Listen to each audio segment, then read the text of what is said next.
Bismillahirrahmanirrahim. Mr. President, Mr. Governor,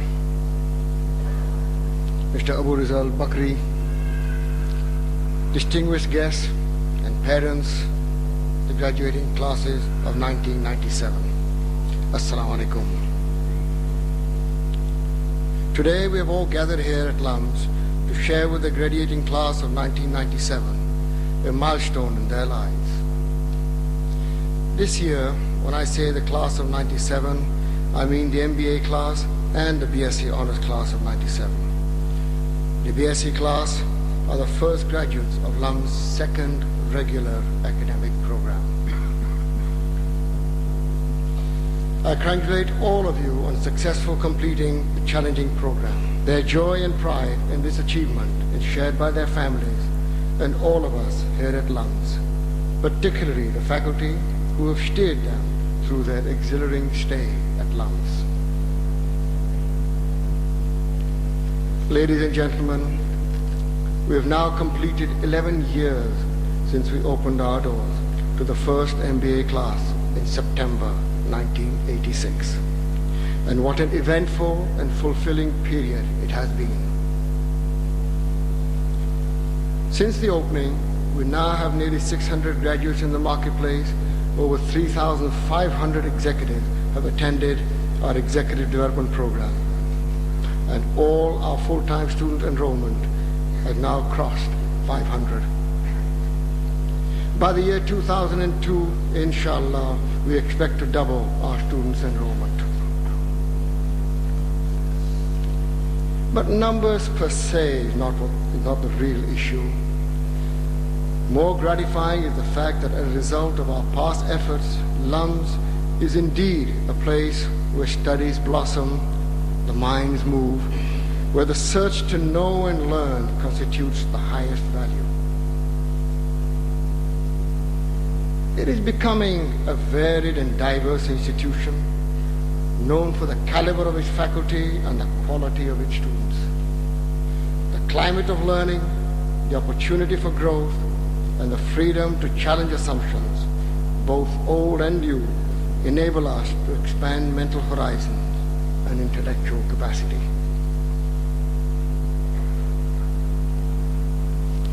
At the rather tender age of 11 years, we're still a very young university. We do not apologize for our youth. On the contrary, we feel it gives us the vitality, flexibility, and eagerness to continuously improve our programs and seek new avenues for growth.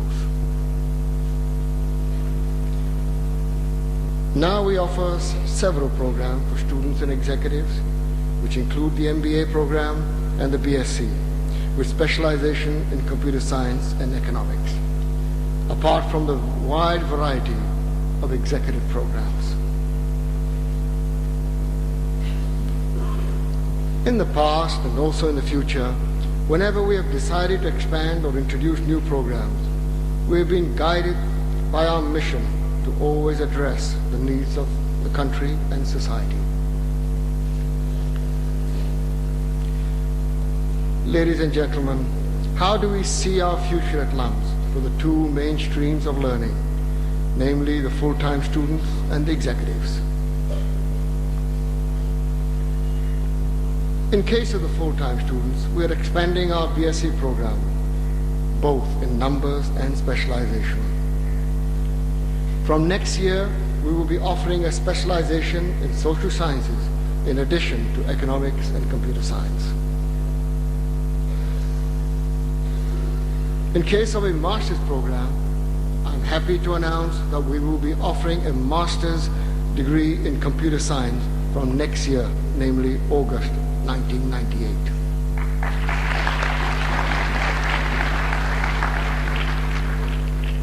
The MSc Computer Science program is designed to accommodate students from diverse academic backgrounds. A full-time student should be able to complete the master's in 12 months, depending on his or her academic background. We have embarked on this program to fill a strong need in the marketplace and to contribute to to the technical development of our nation. Furthermore, this program has been developed in close coordination with leading software organizations, making it a more professional master's program rather than a pure academic one. As far as the MBA program is concerned, we do not plan on increasing our student enrollment. We regularly keep on adding new courses to our MBA curriculum to keep pace with the marketplace. Regarding the other stream of learning, namely the executive programs, we all know that today's challenging environment is becoming increasingly global in its outlook. This change is making increasing demand on managers to alter the way they do business by becoming more competitive, market-driven, and cost-conscious.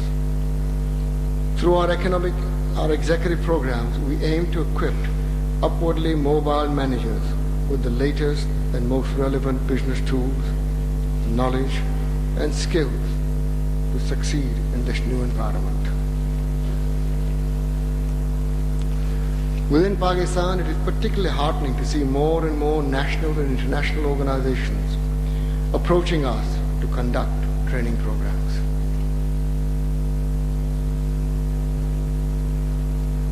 As the Dean has just informed you, LUMS is also emerging on the international executive teaching map. Not only are we running courses for a number of international organizations such as the Commonwealth Secretariat and the World Bank, many leading foreign universities have expressed their desire to hold joint programs at LUMS. After success in Malaysia, we plan to offer more executive programs in the region and are looking to markets in South Asia, the Middle East, and Southeast Asia. We plan to increase our regional profile by forming alliances with leading institutions in Asia and position ourselves as a regional center of excellence for executive development.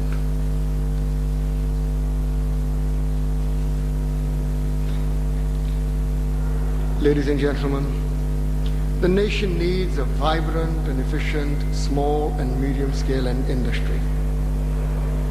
And our SME Center will continue its current agenda of developing training programs and conducting research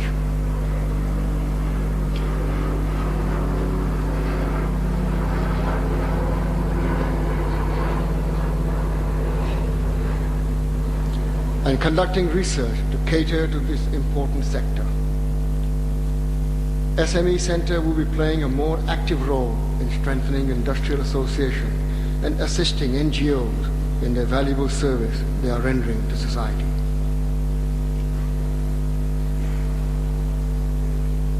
Research at LUMS has been given a boost by the appointment of the Associate Dean for Research. Steps are being taken to encourage faculty to conduct research while teaching. In the past, this has not been possible due to the heavy teaching responsibilities. Now, with the induction of new and competent faculty, alhamdulillah, we have core groups in each principal discipline who are carrying out research in their areas. The Center for Management and Economic Research and the SME are both forums which will continue to support research at LUMS.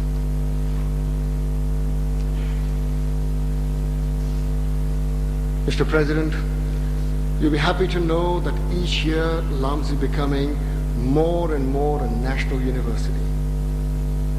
Today, 45% of our students are from outside of Lahore. Currently, they're residing in rented premises in the vicinity of the campus. We realized that these rental facilities did not match the facilities on campus. Also, by having our own hostels, we would attract more students from outside of Lahore. Hence, we have commenced building hostels on campus for both girls and boys, and are pleased to announce that both hostels will be ready starting next academic year, namely August 19th.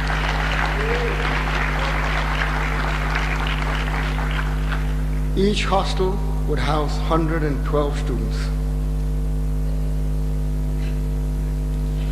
We recognize that sports complemented by a rigorous academic program go a long way to developing well-rounded individuals. We are in the process of enhancing our existing sports facilities and are also planning to build a varsity-level sports complex to provide students with requisite sports facilities and are now actively seeking sponsors.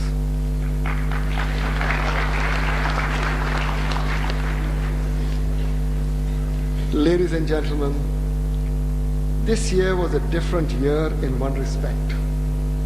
It was the 70th birthday of our Pro-Chancellor, Syed Babar Ali.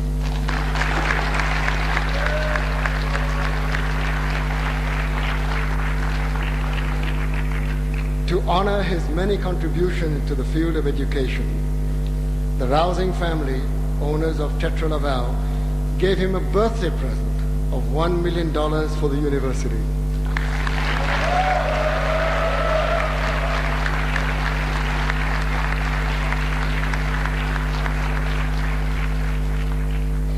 Which he has earmarked to be used for the construction of a new library building at LUMS.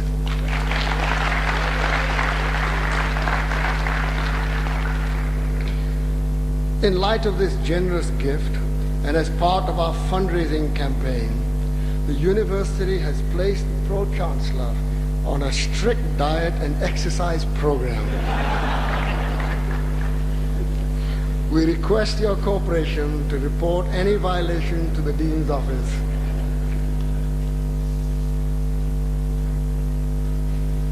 Ladies and gentlemen, I find it difficult to describe the sense of satisfaction we all get by our involvement in LUMS. For me personally, to work closely with our faculty, staff, and students is indeed gratifying. What a capable faculty we have, and one knows how much time and effort they have given to making LUMS a great seat of learning.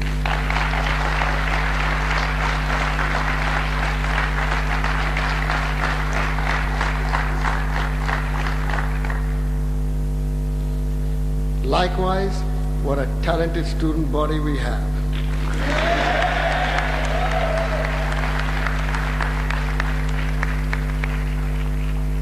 They have shown that given the opportunity and environment, they will search for knowledge and add value to themselves. Finally, to the graduating class, I wish to say that with the skills you have learned at LUMS, you have the opportunity to explore, to question, to select, and to create a place for yourself in society which is of tangible value. And while you're away, keep a special place in your heart for LUMS. It has given you a lot, and you owe a great deal to it. We look forward to your lasting association with LUMS. We all wish you well, and may your promises and dreams come true. Bismillahirrahmanirrahim. Assalamualaikum warahmatullahi wabarakatuh. Mr. Chancellor, Mrs. Pro-Chancellor, the Rector, Dean, the Governor of Punjab, honored graduates, and their parents, of course, and families, ladies and gentlemen, I feel more than just privileged to address you all on this historic occasion. It is indeed an honor, not only for me personally, but somehow it is an honor for the whole Indonesian entrepreneurs and business community as a whole. For me, to join you to pay tribute and celebrate the graduates' remarkable and splendid achievements is really a great personal pleasure. I cannot tell you how delighted I am to be here with all of you, my brothers and sisters, at this convocation.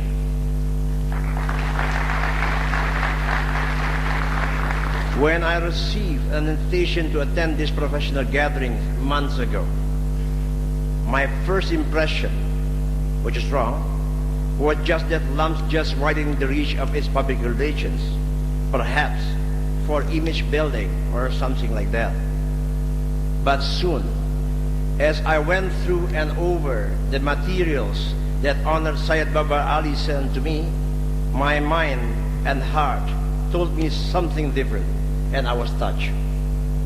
Your invitation and now this particular event reconfirms that within our in-depth managerial knowledge and competence, we should be more enlightened to expand the spectrum of options for people to connect with one another.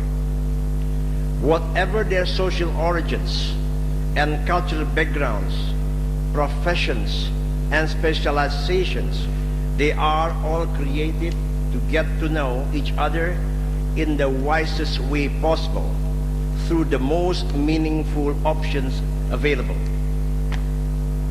Ladies and gentlemen, through Mother Nature, Almighty God provides us wisdom that everything must be properly balanced and interconnected in a more synergistic, organic way to be able to survive. Like the dinosaur, if we only fulfill our own personal purpose and try to dominate the other living systems, we ourselves are going to be extinct. So in addition to our managerial knowledge and endlessly improved technical skills, we have got to master the so-called social skills. Of a greater part of it, it is always the ability and willingness to foster constructive interrelationships through which alignment, creativity, and empowerment are put together as learning and meaningful experiences. But when you hold this commitment, you might be surprised that the more profitable your company is, the harder the social pressure to come. And this is an interesting challenge for you to manage in the real world. Through science and technology, industrial advancement let us be even more aware than ever that each and every one of us must be focused on developing our skill base and knowledge base to be able to have equal new opportunity sharing in the coming area of the brain power industry. Like productive, truthful scientists, if we keep learning more and keep doing more, searching for future excellence rather than putting the past on our shoulders, we will be purposeful and innovative entrepreneurs, managers and leaders, and not just reaching the end of the road. But more importantly, we will be maximizing the overall performance of our organization. But when you hold this principle, again, you might be surprised that the more innovative you and your organization, the sooner the condition let you realize that your profit center lies outside the organization and nearly everything inside the organization is cost-centered. As the father of modern management, Peter Drucker, keeps reminding us, this is also an interesting challenge for you to manage. I believe that you all can do it with your great knowledge, useful skill, talent, and courage. The only thing I then can share with you all is that if we pay more attention to fix the internal systems and mechanism of our organizations, we might be trapped in perfecting technicalities and forgetting the purpose, the end result, the outcome. That is to serve the interests and fulfill the needs of both the existing market and the future one with better quality, cheaper products, and bigger benefits to all. Through business and management schools, the market and the society at large ask all of us to enhance our core competence, to be able to leverage the supporting functions as well as specific roles of all these resources that we have. This seems to be the only available way for us, in a sense, of being pragmatic or realistic, if we are to champion the new competing paradigm in the both global marketplace and market space. These supporting functions I just mentioned connote the ability to perform a successful series of teamwork-based internal processes and external strategic alliances, whereas the specific roles are associated with the individual task and domain, responsibility and accountability, so none of the individuals involved in whatever team can take the team's performance for granted.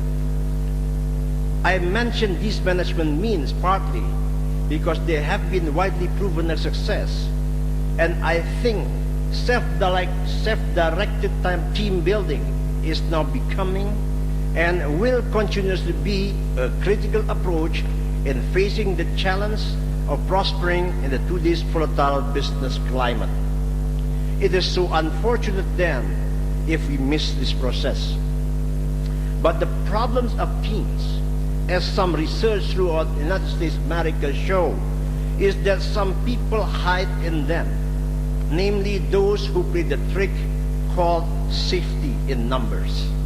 And the real business field, you will soon find some examples of successfully managed team-based projects, and surely your core knowledge competence will encourage you to analyze their crucial factors.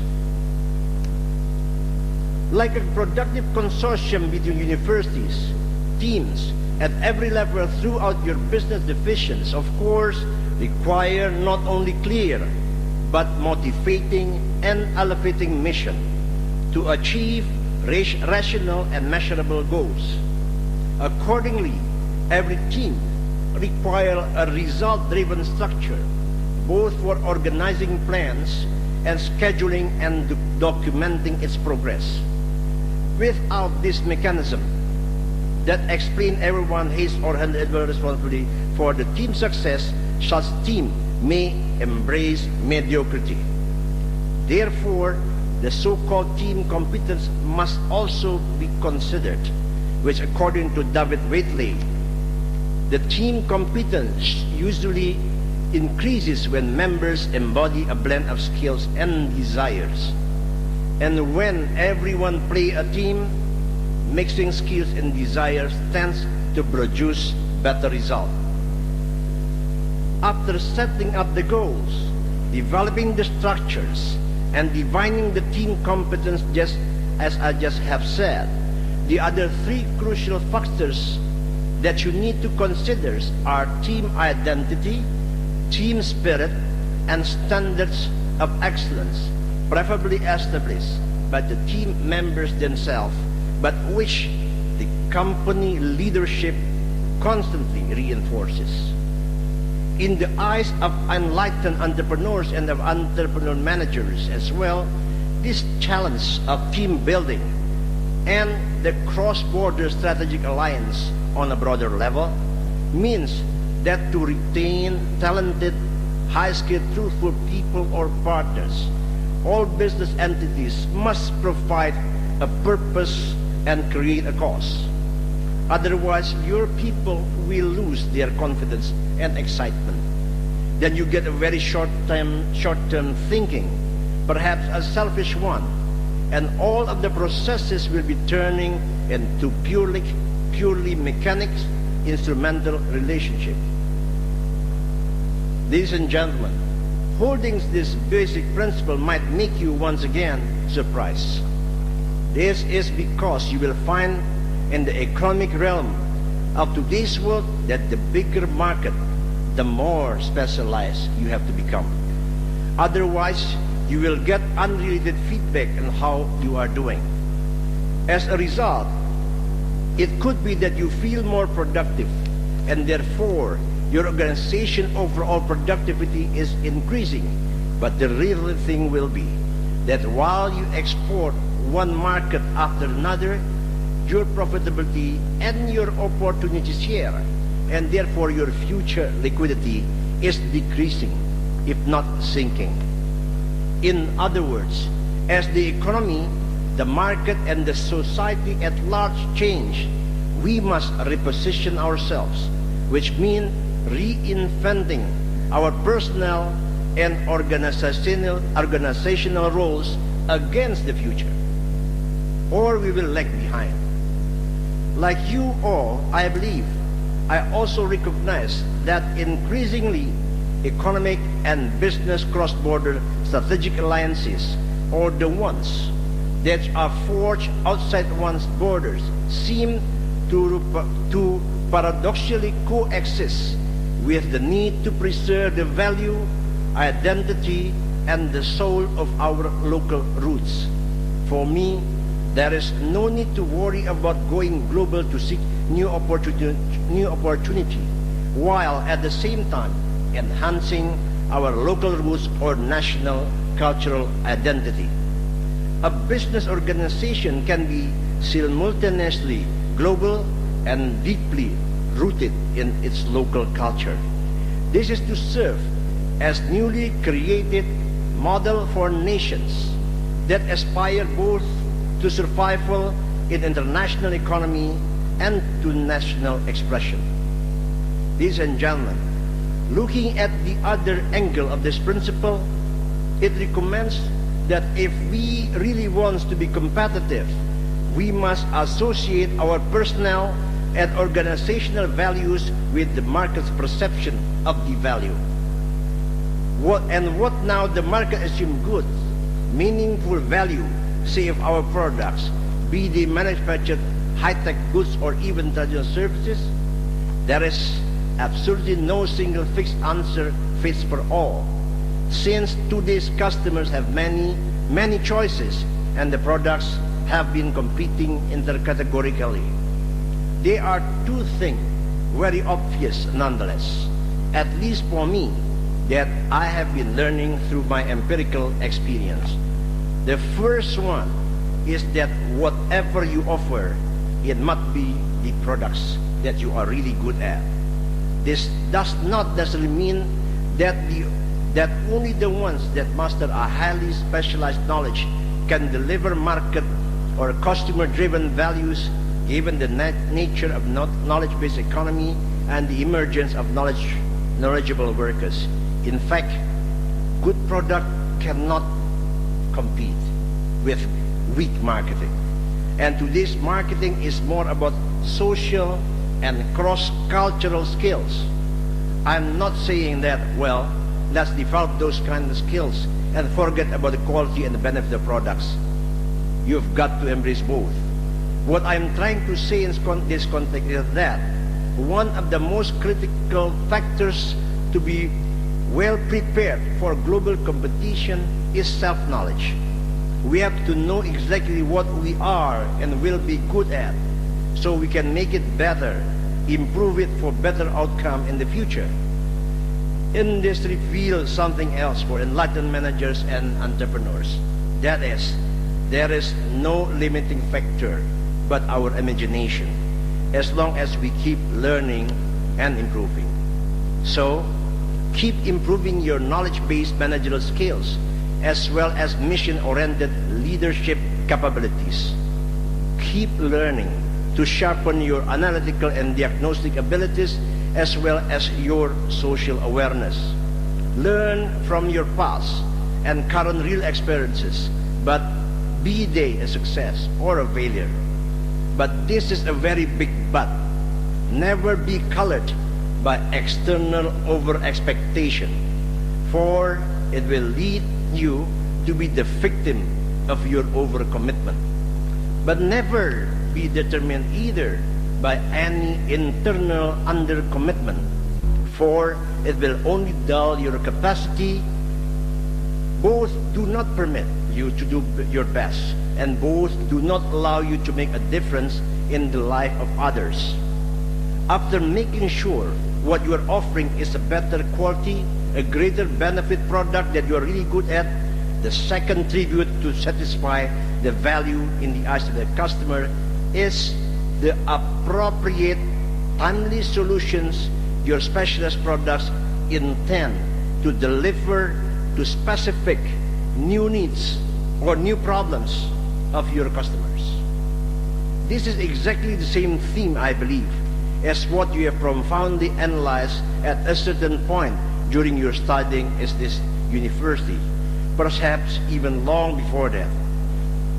Ladies and gentlemen, let me further share with you what I have learned in the real business field as an entrepreneur or practitioner, if you will. Making world-class quality products with cheaper price is partly about leveraging interconnected function of all resources that we have and broadening innovatively the base of our core competence.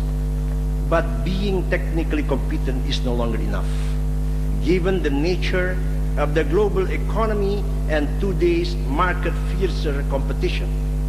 The market's perception about values is also, if not more, about moral base, ethical commitment and integrity, where keen professional actions speak louder than well-structured words. It is no longer about the cost of products, but the value of it. It is about fulfilling the customer new needs and resolving proactively their problems, which is to be committed to help them achieve their own goals and to safeguard their future interests. This is to say that the financial bottom line is still the core task of a business organization to be able to survive and keep developing. But the task is fulfilled in order for the organization to create better value to all. It's related to stakeholders and to the society at large. This approach makes it clear that the way to make money is through the benefit of our products, goods and services, and bring them to the customers. Therefore, the product values come from its benefits, and the benefits are firstly associated with the customers and goals, then with those of the employees. Ladies and gentlemen, I am not saying that this is nothing to do with one's own technical skill and creative abilities, but for the benefits themselves are cumulative and result of full assessment of those skills and abilities. But more substantially, value-oriented, it's much more to do with a sense of purpose. I mean, a purpose beyond oneself. This is also much to do with the universal spirit of serving and caring about people. I mean, service that is saleable and marketable, not just producible and exactly not in this context a charitable gift. Above all, this is positively a lot to do with strategic vision and visionary leadership. I mean, a shared vision with meaning and resonance. If your God-given heart comes to determine that the value creation is facilitated by a combination of high-tech and high-touch, that is exactly what I have tried to explain so far. High-tech alone, in whatever result it produces in whatever fields, can only make you technically competent. You then become a truly competent manager, professional, or self-made man when you creatively, with full discipline, apply it in your special job to achieve greater efficiency and a better product. You are good at this point, but go further than this. When you combine this with this ability of high touch, you will find yourself go higher, not only as a productive professional manager or broad-minded entrepreneur, but as credible leader. I wish to say that Asia has a very small amount of credible leader. Or simply say a credible fellow human being, because enlightened entrepreneur managers or business leaders behave no longer as commanders dictating their order and telling people what to do. They are resourceful but truthful coaches, aligning all the resources of their organization, in particular the human ones, while creating a sense of shared objectives worthy of people's support and even dedication. I just quote Warren Bennis. As time goes by, ladies and gentlemen, you climb to the zenith of your mission. I don't use the word career, because in the eyes of most admired entrepreneurs and experts, I've learned that in their success stories, life is not a career, but a mission. And while you are climbing it, as an enlightened fellow human being reminded us, be sure to reach back and give the person behind you a hand to help them climb too. For you must have a spirit of goodwill and a moral compass which you must nurture and polish so that it will shine throughout your being. And ladies and gentlemen, sisters and brothers, as you live here today, I ask you to reach into the very core of your being and find the bounding spirit that resides there and set it free within you. For this spirit is not a vessel to be filled, but a fire to be lit. So let's light it for the sake of the interests of the goals, the end goals of the society at large, and for the people of our nations and the people of the world. Again, I thank you very much for your kind attention and best wishes to each of you as you go out to the world today to fulfill your mission. Thank you. Assalamu alaikum. Bismillah ar-Rahman ar-Rahim. Mr. Chancellor, Mr. Governor, Mr. Aburizal Bakrie, distinguished guests, parents, friends of LUMS, and MBA and BSc graduates of 1997. This convocation today has special significance for all of us at LUMS, for it is the first time in our young history that an MBA class and a BSc class graduate together. Their graduation is not simply the summit of their own individual endeavors here at LUMS, but the fruition of an immense amount of planning, effort, and dedication by the LUMS faculty over the past 11 years. By producing its first batch of BSc undergraduates, LUMS has fulfilled another of the expectations inherent in its original charter. And by this batch of 57 BSc graduates in the disciplines of economics and computer sciences, LUMS has made yet another commitment to providing quality education of international standard here in Pakistan.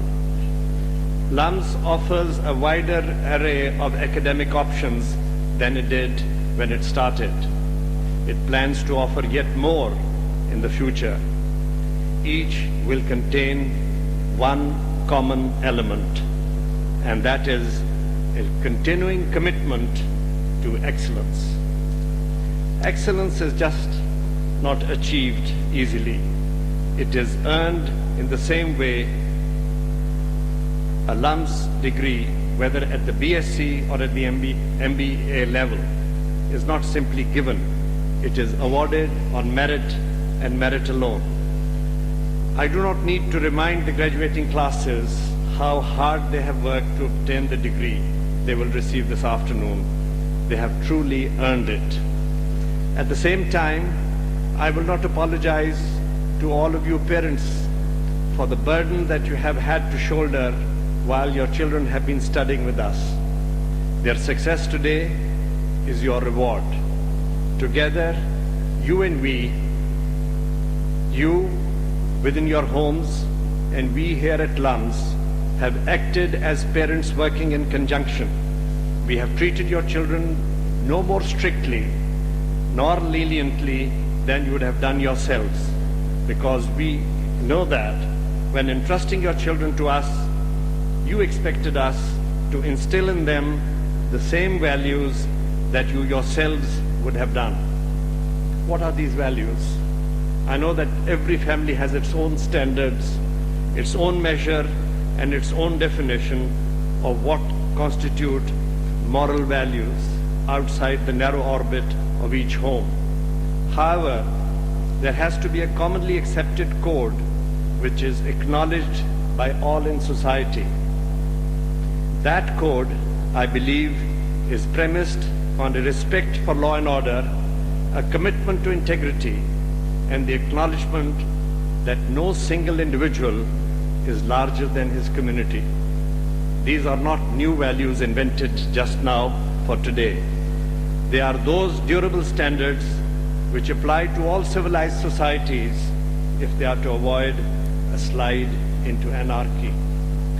When we accepted your children as students here, we owed a responsibility to you as their parents. While they remained with us, we owed them a responsibility to treat them as separate individuals, deserving of singular attention. And today, when returning your children to you, hopefully better qualified than when they were received, we are discharging that obligation to you and to them for the leave LUMS as adult citizens capable of changing and improving the society just as they themselves have changed and improved by their education here. They are now fully equipped to play their own part in creating a better society for themselves and for their children after them.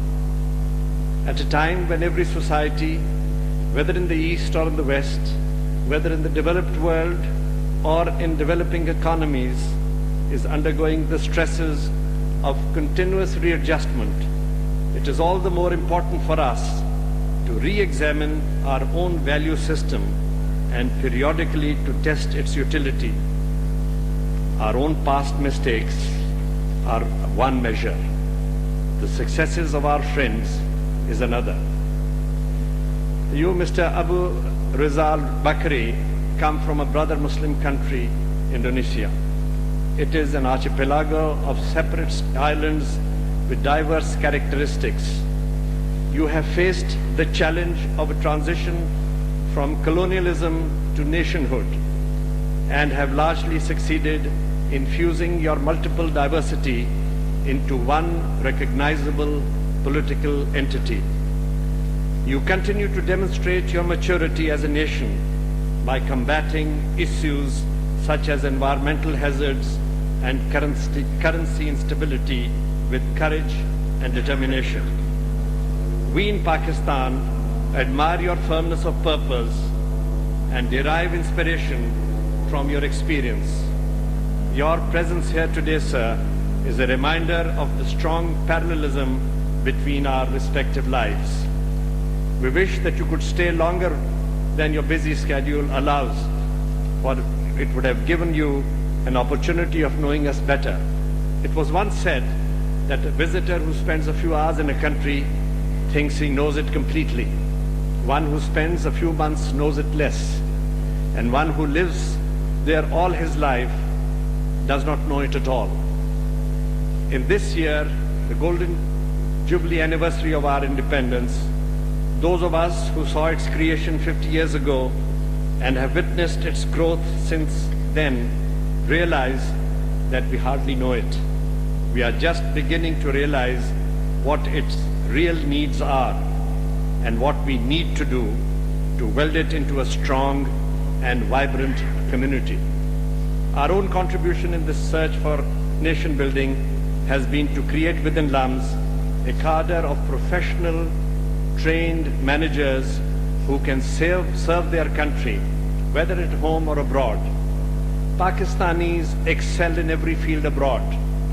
They need to excel at home. I heard a story the other day which I'd like to share with you. It was of two small African boys who had captured a bird and decided to test their headman with a riddle. One of them hit the bird behind his back and said, "Let's ask the village elder whether it is dead or alive. If he says it's dead, we will prove him wrong by showing him that it is still alive. If, however, he says that it is alive, we will kill it and show him that it is in fact dead." When they posed the riddle to the village elder, his gentle response was, "I cannot tell whether the bird behind your back is alive or dead. What I can tell you is that the life of the bird is in your hands." The message I'd like to convey to you, the graduating students of 1997, is that like the bird in the hands of the young boy, you too hold something alive and very precious in your hands, and that is the life and future of your own country. You can will it to live, or you can cause it to die. And I know the course of action we would expect of you as responsible and responsive citizens. Mr. Chancellor, in this our Golden Jubilee year, I speak on behalf of all of us here at LUMS, on behalf of the faculty, the administration, the graduating classes, and those students who are yet to graduate, when I rededicate all of us to the service of our country. Many of us may not be around to commemorate our national centenary in the year 2047, but I do know that successive output of LUMS graduates from this campus will become a vital building block in the future structure of our nation.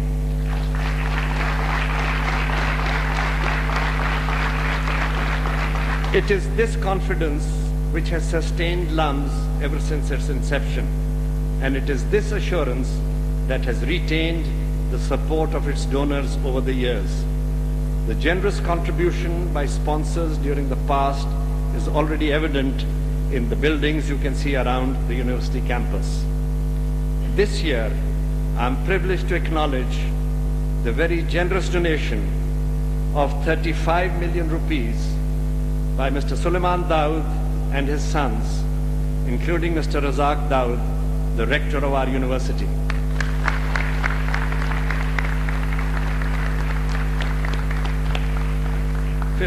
15 million of this is a gift to be applied towards the construction of the boys' hostel, and the remaining 20 million will go to the university scholarship fund. This is the single largest donation we have thus far received from within Pakistan.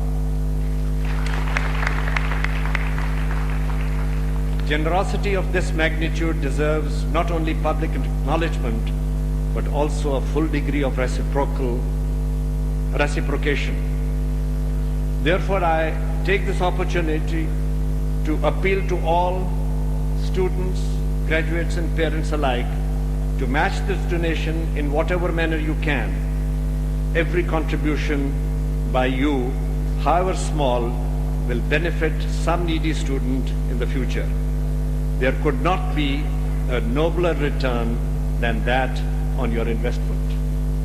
As you leave LUMS today and begin the fight for your own future in a less than hospitable world, remember LUMS and your responsibility to it. Never forget your responsibility to society. I'd also like to give you a quote which I read only this week. The illiterate of the future will not be the person who cannot read. It will be the person who does not know how to learn. During your stay with us, we have tried to give you our best. It is now for you to improve upon that by giving your better to Pakistan. Thank you. Bismillahir Rahmanir Rahim.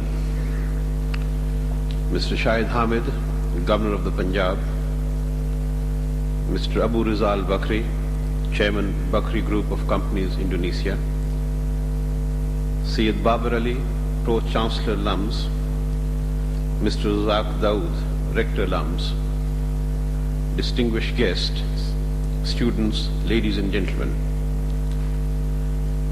It is with a sense of pride and deep pleasure that I address you all today. It is but befitting that while the nation is celebrating the 50th anniversary celebrations of its independence, LUMS is celebrating a decade of management education with the graduation of the 10th batch of MBAs and the first batch of BSc Honours graduates. This is indeed an auspicious occasion, for it makes us pause to reflect upon the state of our preparedness for the next 50 years.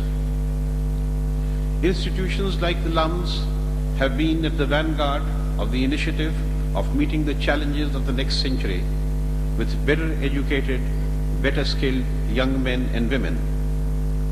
The LUMS has undoubtedly carved a niche for itself among the top-ranking educational institutions in the country.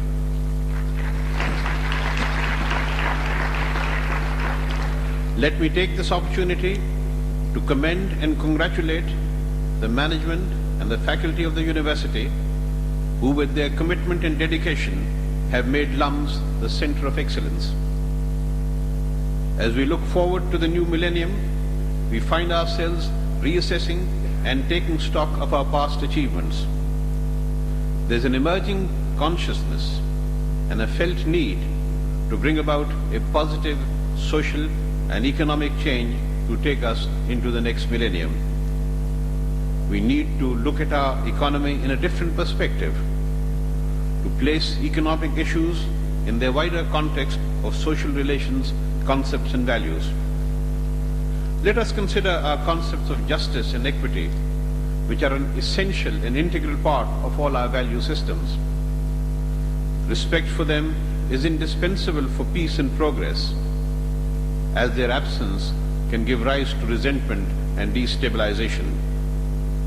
Here I may add that a concern for equity is not tantamount to an insistence of equality, but it does call for deliberate efforts to reduce gross inequalities, to deal with factors that cause or perpetuate them, and to promote a fairer share of resources amongst the people of the world.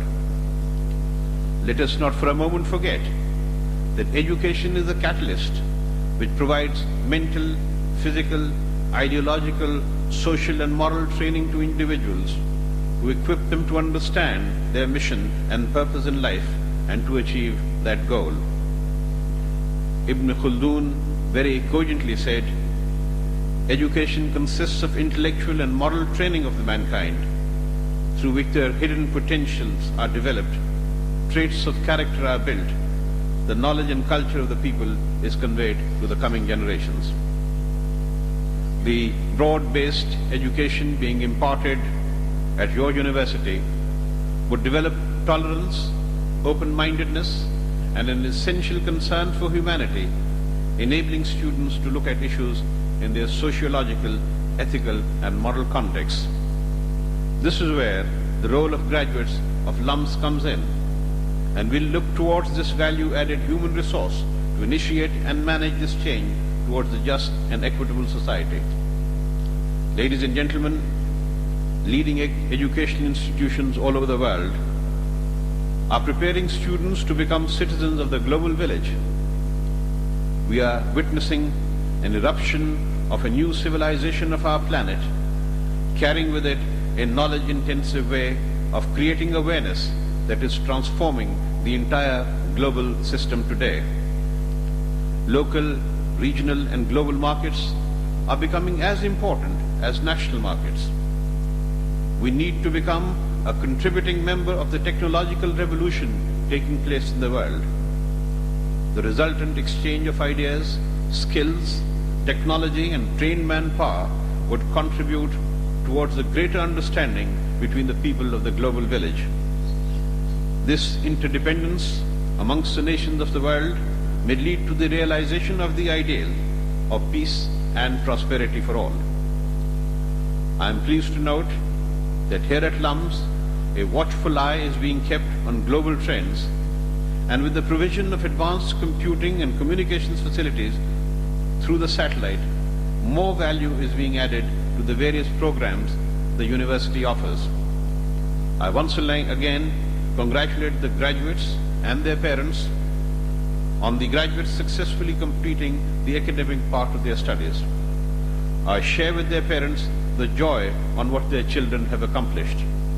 Let us all strive together to make Pakistan a center of excellence in the region. Thank you very much. Pakistan, Syed Babar Ali.